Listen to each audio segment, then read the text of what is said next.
All right, so they've had 2 minutes. We've got, 15 people in here now, so I'm sure people come and go. But again, welcome to the very first edition, Season 1, Episode 1 of the ScottieDTV After Hours Live. And I think this is going to be cool, guys. I'm going to bring guests on.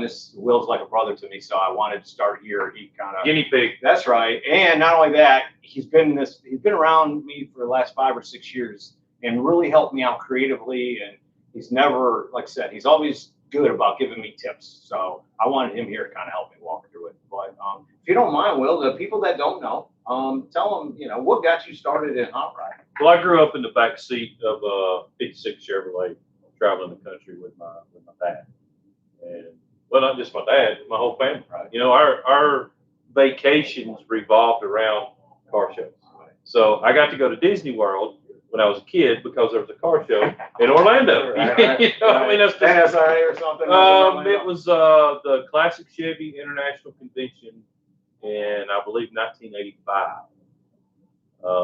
We went down there, and did you actually get to go to Disney? yeah, we did. Okay. We got to go for a day. Went to SeaWorld, different stuff like that. So, and actually won third place in the modified division of that Chevy International Convention. So what'd you have? The silver and white car that we Really? still own. Yeah, No kidding. yeah. Wow.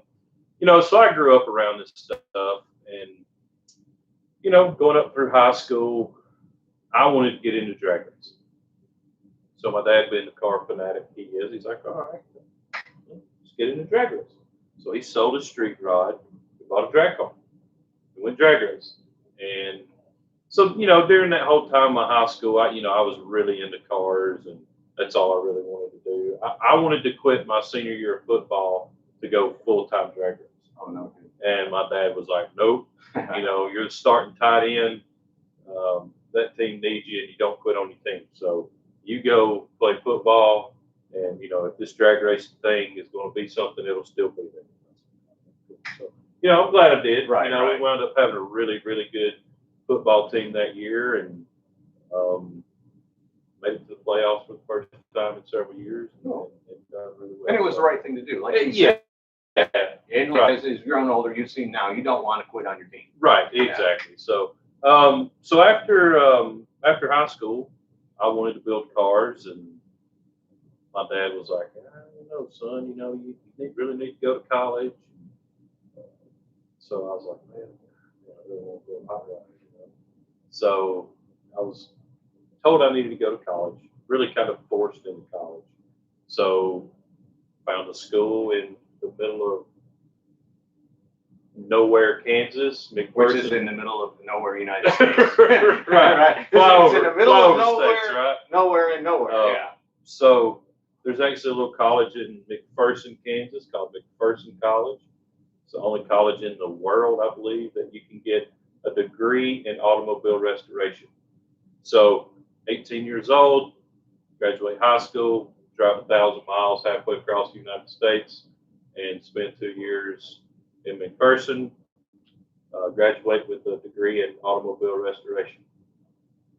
So was that a degree did they teach you a lot of just to restore cars or fabricate, customize, or was it just mostly putting them back to stock? It's putting them back to stock, is what that school is. But it teaches you everything from tearing a car apart to organizing your parts as you tear a car apart. So a lot of transfer skills. Right. Chassis work, not modifying anything, but putting stuff back original. Then it teaches you body work, restoration of all your body panels. I gotta get something ready. I'm sorry. All right. It's live, folks. What are you gonna do? Yeah, I can tell you. Will's going to get something to drink. That in the background, we've actually got people still in the shop tonight. They're painting a car. Shane's over here painting a car. And he started, I think, at 7 o'clock this morning, and he just finally got the first coat of color on. So it needed some sealer and more work. And of course, you don't know. One day I'm going to bring Shane and set him where Will's setting it. He's one of the best painters, guys. And so he won't shoot one until it's ready. And so as that's happened, I bring that up because there'll be people walking back and forth. And that's what I kind of wanted y'all to understand what was going on, is that Yeah, they're still open. It's a little after 8 o'clock in Hokes Bluff, and I think that Shane's probably going to be here at a little after 8 o'clock in the morning from what he's got to do. I think yeah, well, when you start the clear process, you know, that's when it's just time. You know, you gotta let that stuff get before you put it on. So anyway, sorry about that. Oh, you're back. So back to been in college, yeah. graduated, moved back to Alabama, followed up here with a business degree, started working at Jesse Green's shop, Green Auto Company. I worked there for a year and a half, 2 years. That's not a bad place to start. No, that was a pretty good spot. Yeah. Well, actually, during the summers, I worked for Alan Johnson, Johnson's Hot Rod Shop. So came back and went to work for Jesse, and then wanted to get a job a little closer to home. So I went to a guy named Neil Lee, worked for him for about 6 years. He was just right down the road, built some high-end stuff. And one day I just decided that, you know, it was enough. And the dream was for Dad and I to start a shop. But, so that had been something you talked about for a long time? Right. Whenever I went to work for Neil, I said, hey, look, one day, you know, my father and I are going to have our own shop. And he was like, hey, that's great. Come on, you know, I'd love to have the help and teach you how to do this and everything else. So, how long ago did you start the go? Started in 07. Yeah. So that's 13, 14 years Yep, now. 14 years. Yeah, it's hard to believe. It's been crazy, man. It's Yeah. been,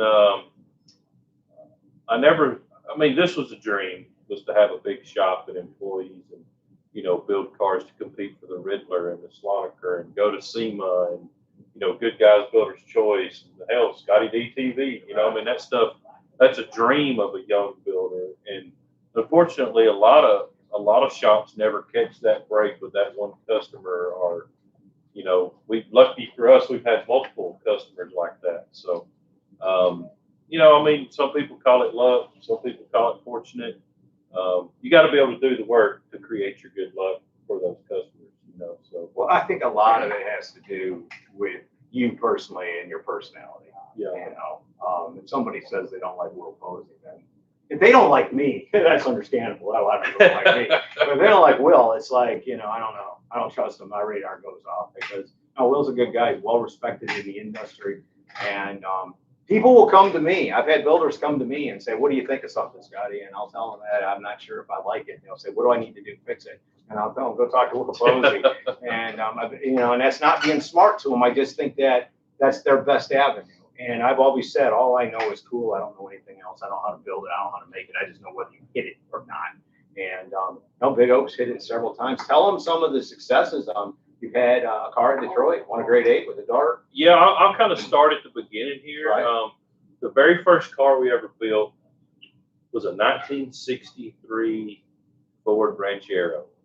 Had a $15,000 budget. What year do you think that was? That was 07. Yeah.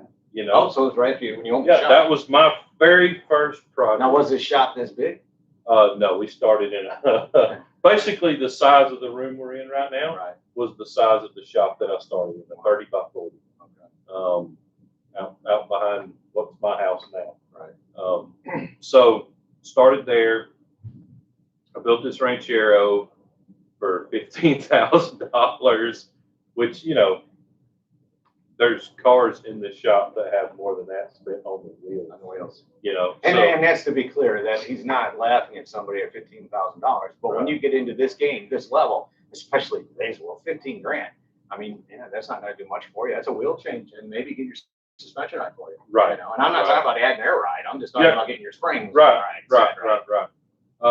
So, you know, that was where we started. And then we started picking up a little momentum and had, you know, nothing real big.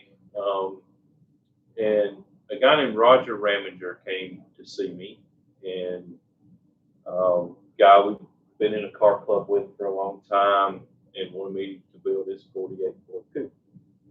And I knew Roger pretty well. I knew that he didn't, you know, we wasn't going to build a Riddler car, but he likes really nice things.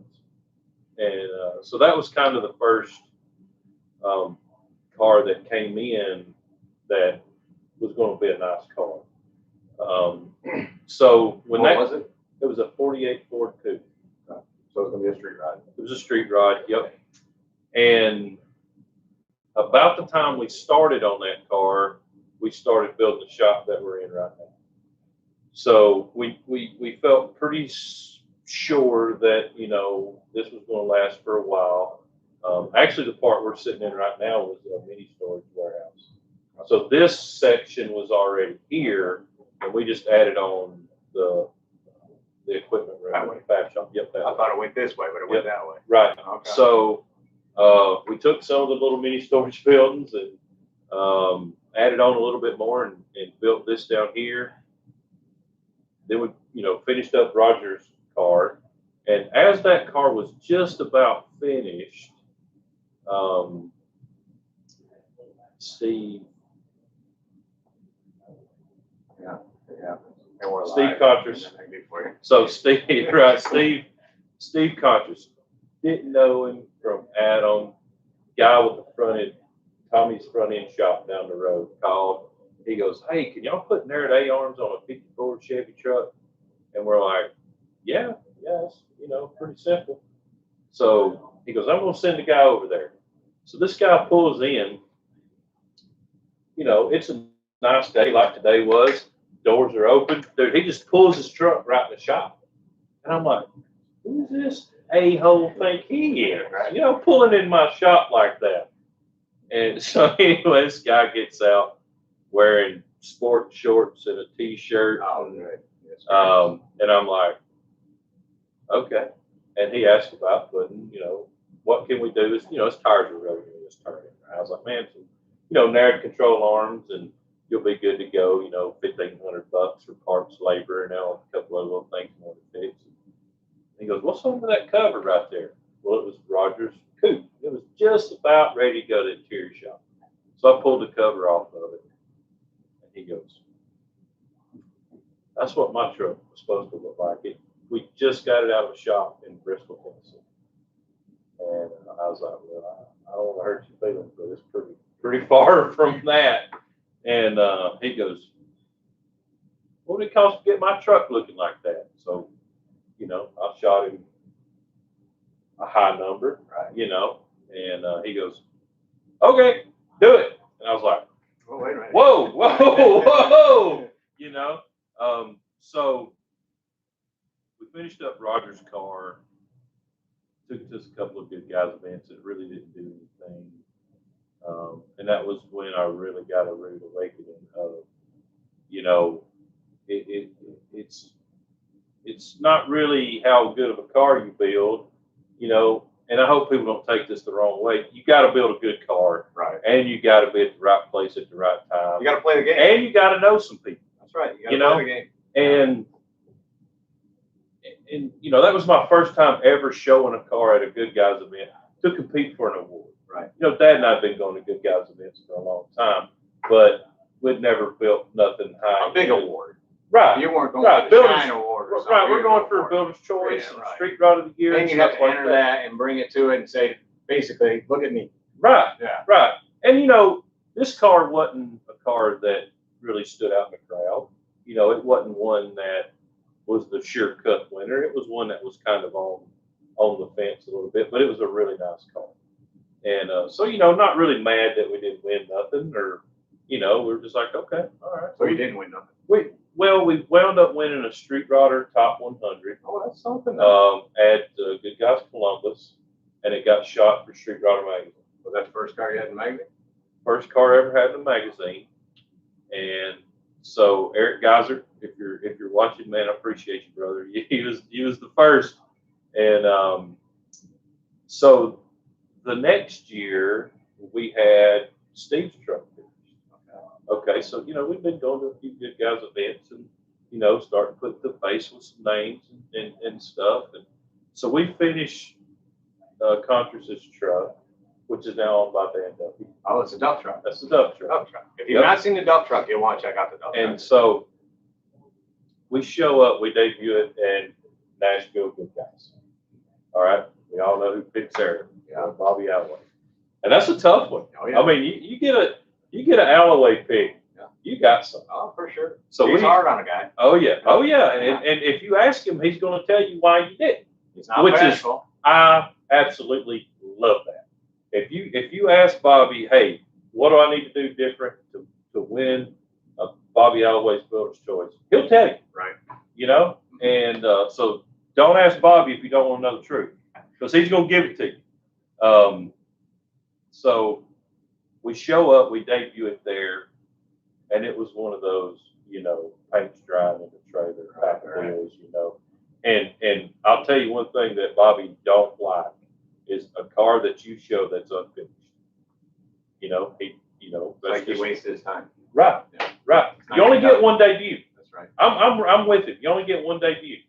So if it's not completely finished, guess what? There's another show next week. Right. Hold it a week and really finish it. So we show up and we're like, you know what? We might have a chance, you know.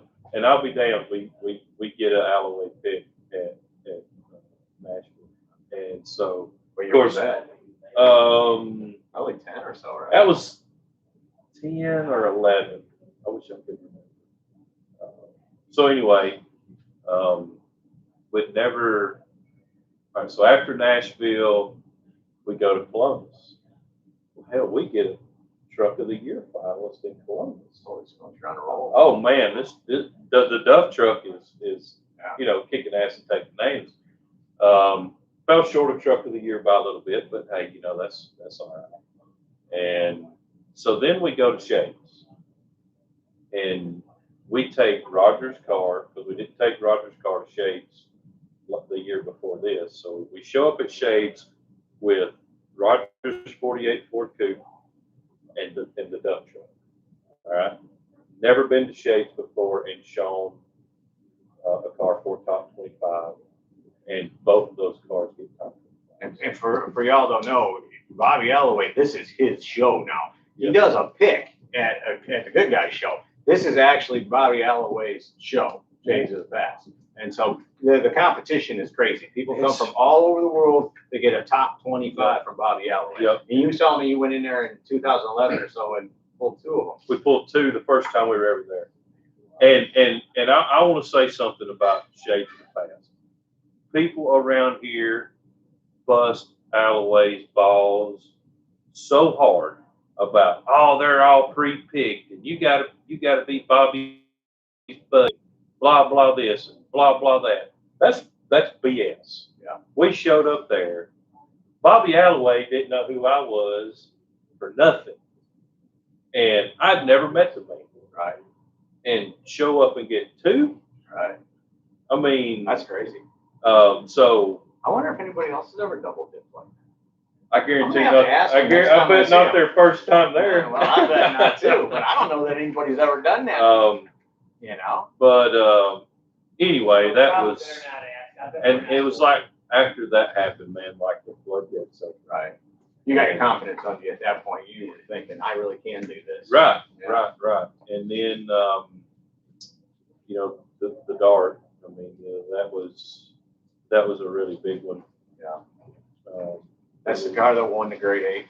You know, the green dart. 65 Dodge Dart. And again, that's kind of a cool story in that the client just rolled in basically to get some wheels. And next thing you know, he's building a Riddler. He wanted a little more than wheels. He just wanted a nice car, real similar to the 57 that's sitting behind us here, and this 36 I'm propped on. He just wanted a nice driver, you know, and he come in and I started saying, man, what if we do this? What if we do that? What if we do this? Dang, Willie, these cars are ugly. Can we chop the top and stretch the wheelbase? And, have you ever heard of the Riddler? You know? and then next thing you know, we're building a Riddler car. How many years did it take you to build that? 3.5. Yeah. 3.5 years. Never just one person on it. There was always multiple people on it. I mean, there was a lot of hours locked on that car. Which you can tell by looking at it. You know, it doesn't look like The problem is with the dart is you got to have it next to a dart because nobody knows what an original dart looks like. But when you have one next to the other, then you've got to wonder how they ever do that. Right. You know. And then we built a gold 32 Ford that done really, really well called Gold Rush. It's on the cover of Street Rodder magazine. Runner up for Street Rodder magazine, Street Rodder of the Year. They get a builder showcase somewhere, right? Oh yeah, that car got a builder's choice. Now at this point, you don't even mention those anymore. Well, I mean, they're still exciting to get, you know, because really, you know, the cool thing about a builder's choice, it's another builder looking at your car and saying, dude, this is worth one of my top 10s. Right. And that will always be. The people that are picking that know what they're looking at. And that's not to take away from the judges that do judging because they know what they're looking at. Right. But these guys are current builders working in the shop on cars now. They know what it takes to do what you did. Right. And you know, your builders keep up with trends a little bit better. Like I said, I'm not knocking any ISCA judges or anything like that, but you know, they're looking for dirt in your tires. Right. You know, where us builders, we like to step back and look at the overall shape and design of, you know, the colors you use and maybe where you sneak the wheel color in at somewhere here or somewhere there, the details and things. Bobby even judges on how you set the car. Well, yeah, you should. How the person looks and feels setting in the car. Absolutely. Do they look cool? Do they feel cool? Or do they feel like they're, you know, driving up? Absolutely. And bringing that up, you know, when we went to the Barrett Jackson Cup with the dart, that was one of the big things was, you know, you pull up and they stared at you while you sat in the car. You know, first time I've ever done that. Felt it was a little intimidating with, you know, and 10 big builders, big boys, right? You know, that I've always looked up as a and you start to wonder, is it the car or am I sitting on it, right? Right. So I got enough cooling the way I'm sitting, you know, to pull this off. And they walk up to you and, you know, I'm sitting in the dark. Well, the car was built for Willie. Right. You know, he's 6 inches shorter than me, right?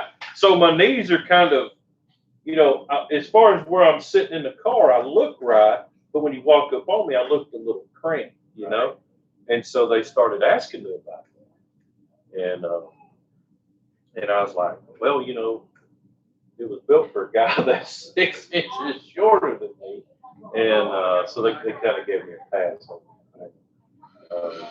But yeah, that's a big thing. And we do it for every customer. So like if we were building you a car, a 32 Ford or whatever, you know, when we're setting up the steering column and the seat and all that stuff, we bring you in. And we put you in the car. Where do you want the gas pedal? Where do you want the brake pedal? Where do you want the shifter? Where do you want the steering wheel? You know, how do you want your seat to sit? You know, so we're custom tailoring these cars for the people we're building for. And I think that's a good point, folks. So you understand that, you know, it's not just all the fabrication work and for the aesthetics and the look of it, that when you get a custom car built for yourself, that car is built for you. Absolutely. If you're 7 foot tall, it's going to make sure you're cool. If you're 5'5", they're going to make sure you're cool. Absolutely. You know, Big Oak Garage is not a place to come if you want to have a car built and set. Right. You're going to lose your ass. Right. Now, I was going to say, this isn't about resale value. No. This is about making a custom car drivable. Right. Because that's the other thing is, everything you all build is out on the road. And I'm not talking about going to Walmart. Come on, guys, be serious. You know, you can't pay $1 million at Walmart. But those cars all get driven. I mean, the dart, you beat up on it at the autocross up in Indiana. And now we've got that video plus. I think you did it at Street Machine of the Year in Columbus, too. I did. We did a little thing called the Revving and Rods Tour. Cut donuts in it, took it down the drag strip. What about Willie? What did he do to you? Took you what? 100 and a quarter? No. I think my Will, 2 or 3 weeks later, he was still nervous telling me. He said, Scotty D, I'll never ride with that man again. I think my butt cheek imprint is still in the passenger seat of that car. I couldn't believe it because I was like, really? He's like, holy smokes. I said, well, he said he was going to go 100 and a quarter in it. He said, well, he damn sure did. Oh, he did.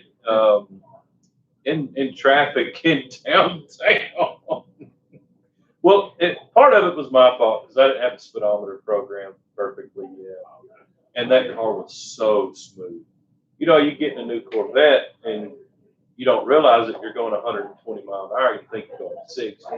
Well, that car was that way. You know, I mean, it was so smooth and so comfortable. Nothing, you know, nothing vibrated. The shifter didn't sit there and do this stuff. You know, it was just crazy smooth. And you know, it's the first time we ever drove it. And I mean, it. So that was Nancy that did that? Yeah. Like right in front of Trevor Gosses. Oh, no kidding. Yeah. He's trying to get attention. Oh, yeah. Because everybody knew who built that green dart for the 100 miles around. Yeah. And I mean, you can see it from a mile away. Right. He didn't scare. Oh, Man. All right, guys. You got any questions? I know I got one. I want to know. I've always wondered this. You got a GM Design Award for the 42 Chevy truck. and I've always thought that's a good one. And you've also won a grade 8 in Detroit. Correct. And again, I know I'm putting you in a tight position, but that's kind of what people in my position do, is ask interesting questions. Out of those 2 awards, which one do you value one over the other? Oh, yeah. Yeah. GM Design Award. Right. Unfortunately, over the last several years, the grade 8 has kind of lost some of its luster. Right. There's just been some stuff going on there that's not cool. You know, I don't know. And to me, it was almost like that was the year where it all kind of started and really kind of rolled off the rails. So you could watch it happen. And you know, a GM Design Award is picked out by the designers at General Motors. Right. You know, everybody that builds hot rods, you know, if you get recognized by a Ford designer or a GM designer or a Chrysler designer, I mean, at SEMA. Right. You know, SEMA's the biggest automotive event in the world. Everybody's there to show out. That's the other thing. Nobody's leaving anything cool at home. They're pulling out because, again, it's a non-judge show. So if you miss it, so you missed it. But everybody's trying the craziest things. And I've always thought that too. Those design awards are coming from the guys that went to school. They do this for a living. They have their ideas are out in showrooms. Not that that says much, but I'm just saying they have to design so the whole public likes that. Right. And you're able to get that. Well, I mean, it's almost like we're trying to beat the big 3 with our little shop and our little design and what we like and what our customers like, and trying to be a little bit different, but not be too far out of the box to where people are like, oh, why'd you do that? Right. So, you know, it's tough. It's all right. It's easy to be cool. It's easy to be different. It's hard to be different and cool all in the same thing. That's right. And that's what every hot rod shop's trying to do. We're trying to be different, but we're trying to be cool and be kind of leading, setting trends, but not necessarily. I don't want to be the guy that sets a trend that's only going to be around for a year and gone. Right. You know what I mean? I want our cars to almost be timeless. You know, I mean, just like this car right here. I mean, It'll always be cool. 40 years from now, that car will still be cool. Yeah. So. No, I agree with you. But I never thought of that, but you are right. You are going to General Motors and taking a 55 Chevy and say this is what we should have done. And they're saying, what are you talking about? We sold more cars than anybody that year. Right. You know, we were doing pretty good back Exactly. then. Exactly. No, I'd never looked at it that way. But to me, I don't know. Car shows and beauty contest, yeah, I had that. And design award to me always was deeper than that. It was always because engineers are not always impressed by aesthetics. They want to see function and coolness and flow and working together. Right. They want you to actually one up what they do. Right. And touching back on that GM Design Award a little bit, you know, I think they do 5 at SEMA. So all the General Motors cars that are there, well, they do Truck of the Year and Car of the Year, and you know, there's several different categories. Like they do one that, you know, you got to have a crate loader. You know, They change it up every year, but we actually won classic vehicle of the year. That was over all cars and trucks and everything. Right, that was cars, trucks, Corvettes, Camaros, everything. So for a truck to get that was pretty special. Yeah. Okay. No, I know I was proud of you. Yeah, I was. Well, we found out when we was at the Magnuson Supercharger party riding go-karts. Yeah. And you know, I think I'm. Because don't they just leave that at the truck or something? No. They shot me an email and said you need to be at your truck, you know, at whatever 4 o'clock in the afternoon, and I was like, that's kind of late. And then it said you had been selected for classic vehicle of the year, and I was like, ooh, oh, we got the big one. You know, we got the big one. So, you know, that was a special moment. I was glad you're there to share it with us. You know? No, you know, the thing is, people, I know that they see us out and we're, you know, I mean, we're always together. We always hang out. We're very close. People know that, but I think they think that we've known each other for 100 years. And actually, it just goes back to what, 5, 6, 7 years ago. And we met through quiz. We were in Louisville walking. I was walking the dog, and Will said, "Hey, does your dog bite?" And I was like, "No." He's like, "Can I pet her?" I was like, "Yeah, sure, go ahead." And then he looked at me. He was like, "Do you do videos?" I was like, "Yeah." He's like, "Dude, I watch your stuff." I was like, "Really?" And he said, "Yeah, man, I love it." And I'm thinking, you know, because this was years ago. And so I said, "Well, I said, you don't know who built this truck over here, do you?" And he goes, "Yeah, we built that. You like it?" And I was like, "Dude, I've been looking for who owns it, you know?" So that was the very first truck I shot of yours. And then they trusted me enough, I guess, because they had been around real long. I didn't know that, but they trusted me enough. They were like, "Dude, you ought to come by and shoot this dart we got in bare metal. It's going to Detroit." And I'm like, "What has to be?" "Yeah, but you can hold it." And I was like, "You trust me?" "Yeah, man, come by." So on the way back from cruising the coast, I shot the bare metal video of the dart, and that was actually like that video. And then we ended up going following it to Detroit. Yep. And no, we've done a lot of things together, had a lot of fun together, and that's why Will's here first, because I rely on him to help me do things like that. But well, the latest one we debuted at the Dirt Desk. This one right here. Yeah.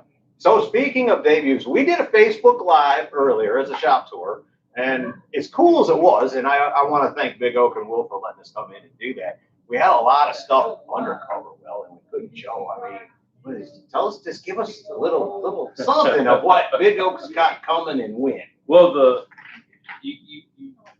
one of them's a Cadillac. You know, you might have seen a glimpse of the Cadillac, but it'll be debuting at SEMA this year in Tim McCarthy's booth, Hush Matt Zyko. Oh, that's great. You know, sponsor of the Denali, and that's right. A big supporter of Big Oak and ScottieDTV. So that's where the Cadillac will be. What motor is the Cadillac going to have? It's got a LT4 with a 10-speed, the same trans that's in the Nomad. Really don't have plans for the Nomad yet. Don't know exactly what we're going to do with it yet. Really just need to sit down with Jerry and Melinda and see what they would like to see. The work we were doing this afternoon on it's work that's going to be done regardless of what. Right. We know it's going to be a build, just not exactly what. Well, I can tell you, it's not going to Detroit or the Swamp or nothing. It's going to be a driver. It's going to be a nice driver. You've actually shot one of their cars. It was a 55 black and brown. Oh, okay. Yeah. Okay, not so like right. Yep. Yeah, those are good folks. Yep. Yeah. I think it was their anniversary or something. I don't remember, but I remember. Yep, they're awesome people. They are awesome people. Yeah. So they always wear the same shirt. You notice that? Yeah, at every car show. Yeah, well, they always wear the same shirt. It looks like they were on a honeymoon the whole Right. time. Right. They're awesome people. They are. But they'll have a real budget. Now they drive their stuff, but that's not gonna be anything to slouch at. Number one, it's gonna be a good drive. Right. You know, number two, it's gonna have supercharged LT5. Right. So the ZR1 Corvette motor. Oh. Yeah, it's a bad boy. Ouch. No, but it's going to have an electronic shifter where you can control it up and down just by bumping it. What was under the black cover? I can't even talk. It's a truck. That's all I can say. Okay. It's a truck. I'm getting all I got. Some sort of a truck. So, Looks like a big old truck. yeah. It's just a big box. Did it get shipped? It's a box truck. Oh, okay. That's a box truck. Yeah, And then a little pre-war Ford under the other cover. That's all I'm saying about it too. When do you think the next time we're going to see something come out? When's the Cadillac? I guess is the next one. So SEMA. Well, we got 2 coming out of SEMA. Oh, okay. The one changing their paint right now. And it's a Chevrolet. 61 Impala. If you go to our Facebook and Instagram page back about a year ago, there's some pictures of it in Pomona, California, Fairmeadow. So really hadn't posted much of it since then, but you can go back and look at some pictures of it in Fairmeadow. Who's that? Not 100% sure yet. I've got 3 options. I've just got to get one nailed down. So getting those spot at SEMA this year is going to be brutal. Yeah. I mean, there was no SEMA. There was no SEMA last year, so you know. And we don't know what's going to happen with Detroit. If there's no Detroit, then that's really took another big show out of in between. Right. You know? I will say this about the little pre-war car that was under the cover. I'm not sure what year, but it will debut at Grand National Registration. What are you leaning against? This is a 36 Ford Cabriolet that is actually owned by my dad. It's got a Ford in it. It does, Ford and Ford. So, but it's you know, it's a driver, right? Like a real driver. It's this car will probably never be on a trailer unless it's broken. We're doing the interior here, so we don't even have to take it on a trailer, take it to the interior shop. So that's Jimmy though. That's what he likes. That's right. Yeah. That's right. So he wanted, when he got it, he was going to take it full bore, and you know, Yep. we all talked to him and said, you know, you're not going to like that. Yep. You like to drive your stuff. Yep. You know. So well, let me ask you this. See if I got any questions over here. It says, how's the 61 Impala coming? I apologize for that. it's being painted as we speak right here, right now. So yeah. And we can't tell you what color it is. Coming to Detroit. Are you coming to Detroit this year? Will you be there if they have one, Will? will I be there? Yes, sir. It depends on if we're filming for the TV show. Randy Wilson says, hey, how's it going? Good seeing you again. How's the TV show going? Show's going good. We're, you know, full tilt boogie with COVID and all the crap going on. We had a pretty good little delay on the TV show, but we picked back up, and oh man, it's a lot of work, but it's also a lot of fun. You know? Well, the one thing I want to talk about, because you all did me right, people may not know, but you do a podcast too. We do a podcast. Actually, we record every Tuesday night. Oh, I thought it was Wednesday. That's why I did Tuesday. I didn't want to screw those guys. Are you kidding me? Oh, man. Guys, I'm so sorry. I swore it was Wednesday. So when I set this up, I was like, I know he does this podcast on Wednesday. It was on Wednesday, and so we started on Tuesday. And then my grandfather got sick, and I started cooking dinner for him every Tuesday night. You remember the Pop-Off Tuesday deal? So we switched to Wednesdays. And then, unfortunately, my grandfather, you know, passed away, and we kept on Wednesdays, and somebody brought it up, and I was like, hey, you know, if we need to switch back to Tuesdays, that's fine.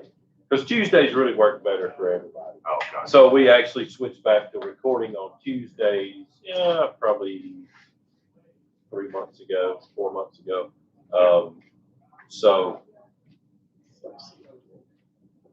Huh? Just go ahead, Jimmy. Just say it. Wanda was telling me that there's a bunch of people saying something on there. Yeah, I'm reading. And was wanting you to speak to Yeah. Tell Mom, we got it handled, all right? I see Wanda Posey right here. We love you too. But right now, there's no questions to ask, Will. It says people are asking questions. No, Mom, they're not. They're saying hello from Fresno, California. They're saying, how's the 61 Impala come? We're just talking. I wonder if you could scroll up a little bit, maybe if we missed something. I think that's the bottom of it.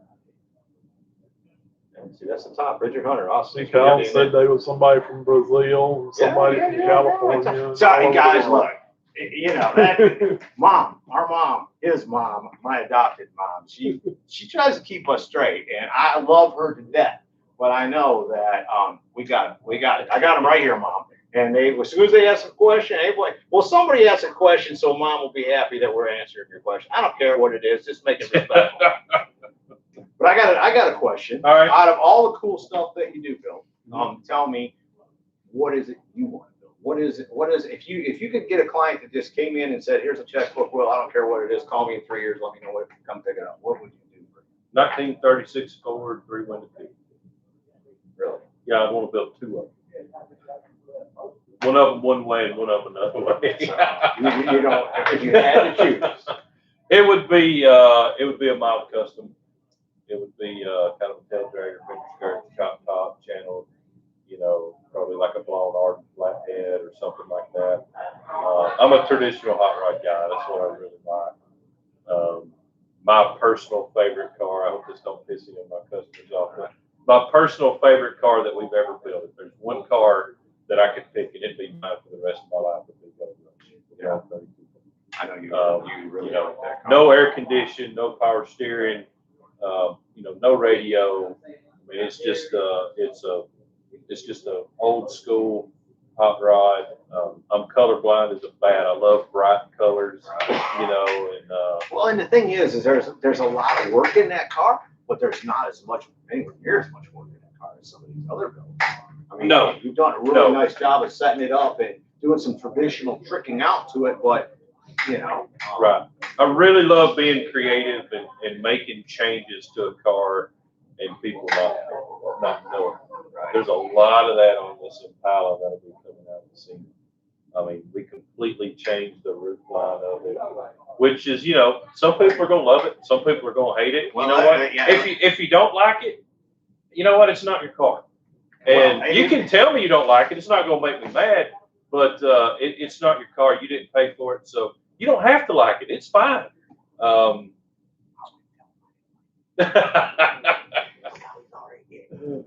Here's the thing about it. I want to be clear because there's a bunch of people out there that just listen, they're having a good time, and you ran right by the fact we changed the 61 Impala roof line. Understand what he said right there. Okay. The coolest, a lot of people, arguably the coolest roof line that General Motors put out, they've made a change to it. But at the end of the day, like Will said, a major. But you won't know it unless you are looking at it. Okay, the work was major. Right. And I mean, it's really a major change. It is. I mean, when you take 4.5 inches off the windshield and the back glass, but it don't hardly look chopped. That's why I'm saying at the end of the day, it's still, you don't look at that car and go, you look at that car and say it's a bubble top. Right. You're right. You don't look at it and go, what is that? Right. You know what it is. Right. Now, you'll look at it and go, why is that one different than all the rest of them? Right. But at the end of the day, you didn't take that coolness of it. Well, one of my favorite things to ever hear was when we built the dog. Right. You'd roll in with that car and you'd hear people go, man, I don't like them cars, but I sure do like that one. Right. And now we're talking $65 car. A lot of people didn't know what they really look at. 61 Impala, you start cutting up a 61 Impala, you're kind of playing with fire. So, we reverse wedge section the body and change the roof up a lot. Where's that car coming out at? SEMA. We just don't know what roof yet. Yeah, not 100%. I've got a pretty good idea, but it's nothing that I can really announce right now. We'll have a feature on it when it gets done. And that's very cool. And if all goes well, if everything goes the way it's been going the last several months, we're going to drive that car home. Yeah. Did you know? Do you remember when we drove the Yukon back from SEMA? I do. Do you remember we got back, we had to replace a windshield? I do. Okay. I don't think that's it. I know it's a good idea. Okay. The plan is to have the bugs worked out of that car before the show, and then after the show, drive home. Come right out the door. We'll go back to the house, throw a bunch of stuff in the trunk. Well, just put it on the trailer. Right. Yeah. And if something happens, Right. the trailer will be there. Yeah. But I want to. Now let me ask you: are you going to do bonsai ride home in the Impala, or are you going to take it easy? Look, I mean, yeah, I mean, we'll come home in 2 days, like we normally do. That's a great idea. All right, here's. I think it's a great testament to your work. Okay. Right. But I want for the to. love of the car, I don't know that that's a good idea. I want to strap a GoPro to that thing and drive it home. Let me ask these guys. We got 38 people in here right now. Everybody give a vote of yay or nay, yes or no to drive in the Impala. How long's it been in build? 3 years. 3 years. 3 years. So this will be over a 3-year build, deep 6 figures. Do you think that's a good idea to drive it from SEMA back to Hokes Bluff, Alabama? It says, Eric Cook says, are you okay? I don't. So there's the first one. Well, there's a good question. I missed that one. Wait. I gotta say hi to Vinny. Glad you could show up. There's a good one. The guy says, your thoughts on the influence of the Fast and Furious movies and hot rod. Well, to me, and we're talking about the beginning ones, obviously not. Right. Now it has nothing to do with cars. You know, I'll be honest with you. So I was in the whole hot rod industry pretty deep when that stuff come out, and you know, I'm not really an import guy. I mean, I never have been, but if you're a young kid and you're building imports, I think, you know, that's great. Right. You know, getting any kid involved in the automotive industry, I think, is a win. And I noticed, you know, just in our area, when those movies first came out, man, little car clubs were popping up. Right. You know, and you know, it was, you know, maybe an import car club or a mini truck car club, or you know what I mean. So I have nothing bad to say about it. You know, if you're into cars, that's great. And that's, I mean, look at SEMA. I mean, we bring up SEMA all the time, right? And just because you're building a Honda Civic or a Skyline or a you know, a Subaru or whatever, you know, if you're building a car and customizing it, I promise you, I'll find something that I like. I agree. You know, and if nothing else, I respect the work and the passion.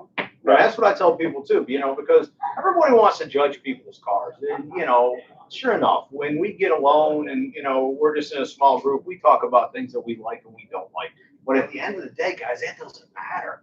I mean, that's that guy's baby or that girl's baby. They love that car, and it may be white with pink on it and gold, but at the end of the day, they think that's the coolest thing in the world. Ben, I do too, man. You go for it, right? You know? And I have said on numerous occasions, I've shot cars and I've said I wouldn't build it, but I'm glad they did.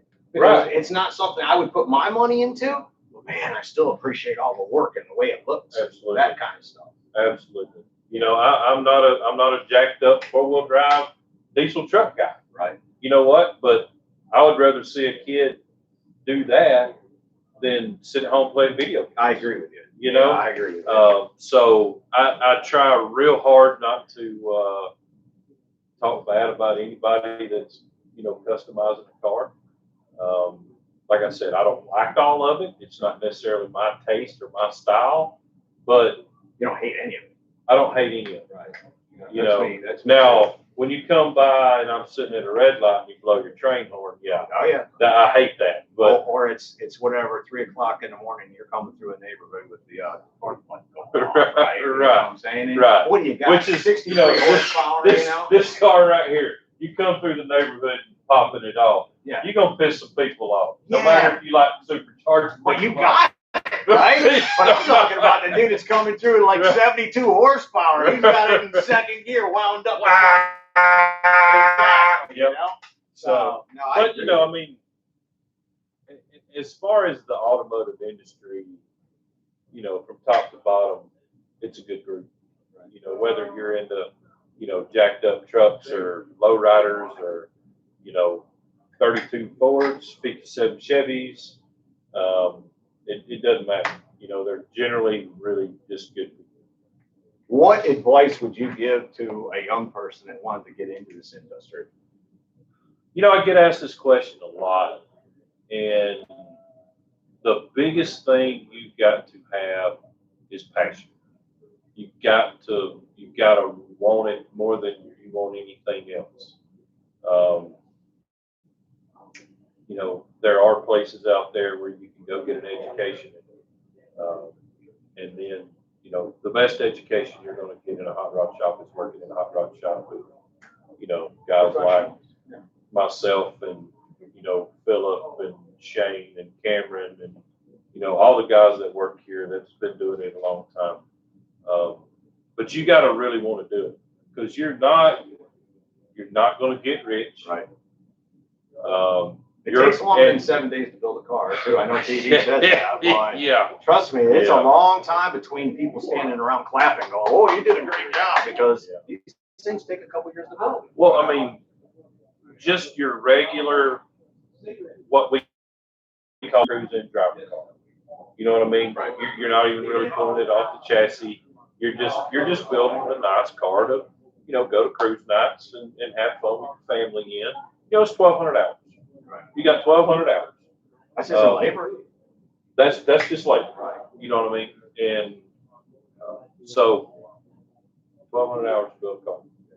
That's why, you know, these patina cars are so freaking popular right now. You know, you go find a cool truck that's got cool patina on it, slap a chassis under it, or, you know, put some suspension on it, throw you an LS engine in it, and it, you know, you've got a cool daily driver that you could go to Walmart in. And you can, you can go to Good Guys show, you can go to NSRA show, you can, you know, you can go anywhere you want to go in. Right. And people will walk right by that $1 million car and go look at that patina car. A lot. It's crazy. I like them because of the practicality of it and being around this industry. Although I preach the high-end stuff, I understand you just can't go drive that anytime you want to. Right. And so when I see a patina car that's set right, got good wheels on it, good stance, and pounding the ground, I'm like, that dude's living the dream. Right. And not a rat rod. Right. A nice patina, well-built hot rod. Right. You know, it's a faded paint, you know. I mean, a little surface rust is fine. Not rusting to the point of where it's falling apart at the track. And stop signs as floor pans, and you know. Look at the Brown World. Yeah. Right. Right. That's a base truck. That's a base truck. Yeah. They drive it. I came coming in today. I came by his house. No truck. Camaro was sitting there. Yep. No truck. Yep. He's out driving it and enjoying it. So I get that. If I had the money, I would have some show stuff. But you can bet I'd have some patina stuff to drive to go beat up on. Right. And you know, I love that. You know, that's I like really nice cars too. Right. For my personal collection, I would have more patina cars than I would, you know, nice trailer queen type cars. Right. You know, so many of those can you actually use, because I mean, it's a lot of money tied up in. All you can do is look at it and keep it clean. And, drive it every once in a while. And probably driving them every once in a while is what? Every time you want to go to drive, you got to work on it. You got to work on it. Because you can't just set these things in the garage and they'll stay fresh. Nope. That's not how it works. So, nope.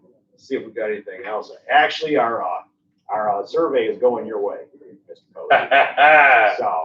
So Throttle Power Thank you, guys. Yes. Michael Jenkins says, sure, enjoy it. Yeah, right. So what? It was $500,000. Drive it. Hey, how about we ask the owner of the car if we can do it? It says Brad Terry said, well, he's here. I know, but where's he at? Let me go get it. Go get Dan for me.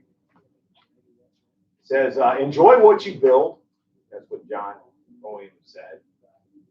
Yeah, they're meant to be driven, hot rodder. I get that, bro. But you're talking about on the way back from SEMA. So you know that's over 2,000 miles. And when we did it, we got back in the Yukon. We had to replace the windshield. The windshield's beat out of the Yukon. I looked like we'd been through a war zone. We had spots this big in the window of it, and we almost hit one of those road gators. You know, one of the tires that come off the semi truck. We almost hit one of those with the Yukon, and I just can't imagine. Because these guys, that's what I asked them. I was like, hey, are you gonna? Because when we went to Vegas, it was 3 days out and 2 days back. I mean, we slept one night and drove, I don't know, 1,000 miles a day. And so again, I agree. And I know you all like drivers and I dig them too, but I don't know. Wait till you see the car. Let's do this. Make your judgment after you see the car. I know what the car is going to look like. So, And I don't know where Will's gone to now. I guess he's gotten lost on me back there. He's left me. I'm supposed to do some tap dance or something. What do you do when you lose your guest? Where's some advice on that, Mom? Where's the advice on that? Tell me what to do when I lose my guest. Make sure we got everybody's questions covered here. I'm not going to hold on to y'all for all that long. Will's got to understand why. I just heard the door shut, so I'm thinking, thank you, Bosco. I appreciate it. I'm glad y'all are enjoying it. Let me know. I mean, I'm so stoked by this. I think this is going to be really cool to be able to bring other people in that are in this industry and well respected in this industry to be able to answer questions for you and do things like that. Stay in there. Come on, we gotta go. We can't answer. Okay, all right. It's live. We've almost been on an hour. Okay. So yeah, he wants to see it, of course. I smell a cigar. He's got to be close. Yeah. Mom says the questions were higher up in the feed. Mom, I know, I saw them. I answered them all the way to the top. Colonel Richard Hunter, awesomeness, all the way down. So y'all have a mom. You know how it works, right? What? I don't know. Yep. So that looks like it. Let's just recap though. Anybody wants to follow what Big Oak is doing? What's the best way to do that? BigOakGarage.com. You can email us, call us from there. Facebook, Big Oak Garage. Instagram, Big Oak Garage. Twitter, Big Oak Garage. I mean, just Google search Big Oak Garage. Find us, Anything you want to say to people before we get out of here? Oh man, appreciate everybody, all the questions, and I know this was kind of the test session, Scottie D After Hours. So I look forward to doing this again about a year from now. Well, we're gonna get. I want to get Shane and Rock, your fabricator. I want to set them down and let them ask some questions to those people. Because I think it's only going to get better. People will figure out how it works. Yep. I was serious when I said you'll have Will Posey right here. You can ask questions. Of course, Mom's going to debate with me over here. She thinks I ignored y'all, and so if y'all would let her know that I was not ignoring you, that I got everything handled here, I think. So, and if I did, I apologize. And I may have to go home and apologize to her, but we love you, Mom. We really appreciate it. So again, Will, thanks so much for giving me time tonight to sit down and be with me on my first show. Absolutely. Open up the shop. Let us do a walk around for Facebook today. That was wonderful. And as again, you all know that I appreciate you all tuning in and supporting me the way that you do. So until next time, see you.